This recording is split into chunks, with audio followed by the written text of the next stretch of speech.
És la metamorfosi de les ales i escates, és el tot i el principi de la sang i del cor.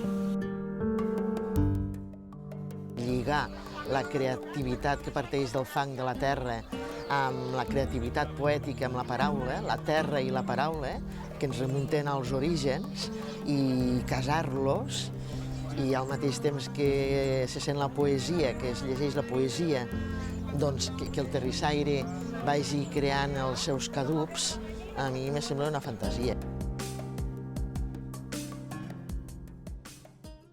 Igual que els cucs de seda, morir s'esdevenien papallones petites, amb un tacte domèstic, vagament cereal, cosa de cada dia. No sé si tinc tot el cap ple de grills, com diuen, però jo sé que tinc tot el cor ple de grills i les butxaques també, i si escric és per ells, per aquesta nostàlgia d'un món verdíssim. Si penses que les coses bones ja venen i que el món millorarà, no continguis l'alè. Ves al cementeri i ves preguntant. Tu, el d'allà, per què preguntes si aquesta és la vall del blau il·limitat i si nosaltres en som els presoners?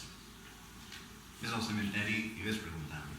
Com que jo fes narrativa, sempre dic que la poesia és el meu poble i narrativa és la ciutat on he anat a viure per trobar faena.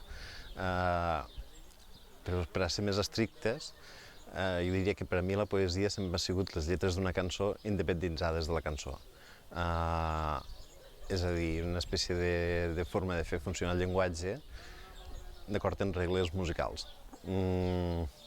Cosa per la qual recitar-lo davant del públic també és una espècie de destinació natural. Alguna cosa ha hagut amb mi que no sóc jo. Alguna part de mi que no era meva fuig, Déu em diu, i ja era hora. Potser aquesta part era seva. Potser va descuidar-se-la ella i va arribar-me un sobre amb el seu nom, un oblit, el té qualsevol.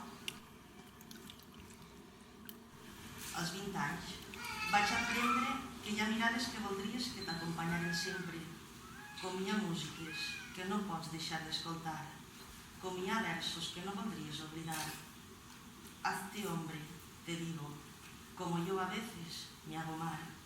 Jo sempre m'acullo allò que deia Richards, que deia que un poema no ha de significar, sinó que un poema ha de ser.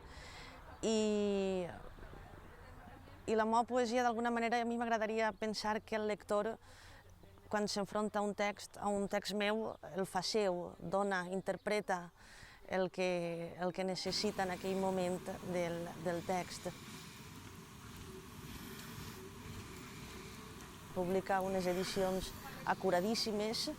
He llegit dos dels llibres, he llegit el de la Laura López i he llegit el de la Maria Dolors Coll, i m'ha semblat extraordinari, perquè veig que fa uns llibres objectes i que té un criteri que no estem avui en dia acostumats, que el sector editorial publiqui amb aquesta cura, amb aquest amor.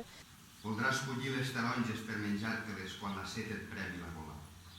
Voldràs el seu gust inconfusible a Mediterrània i Llevant. Seran que els vents i les sals del mar les que et guardaran el secret.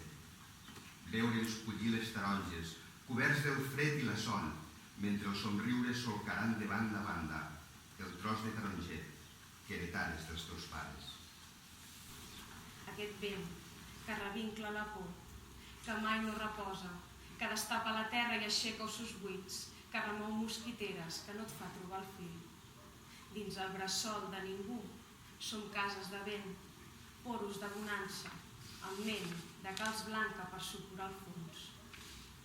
De nit, sense llum, el vent porta misèries. Et trobes amb gent de tot tipus i gent que a vegades té una certa barrera en obrir un llibre de poesia, en llegir uns versos, i de cop i volta es troben que no cal que ho llegeixin ells, sinó que tu, com a poeta, els estàs explicant una història. I si la sents de debò, això els hi arriba. I llavors jo crec que això és l'essencial, perquè llavors ells estan sentint aquesta poesia i és el que t'expliquen després, que els hi ha agradat molt, que ells no llegeixen poesia, però els hi ha agradat molt. Per tant, tu has fet aquest inici cap a la poesia.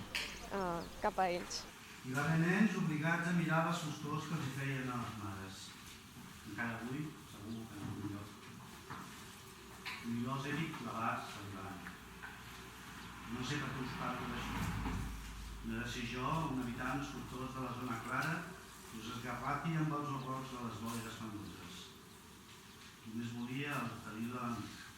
Volia dir-vos la compassió, practicar la despesa que avui m'habita. Tant se me'n recent l'alè. El braç que des de la laringe amb aus allargo, la mà ramificada en bronquíols, els bronquíols. Com podrà l'oxigen amb un nou impuls d'estravar-vos si a la sang li'n falten?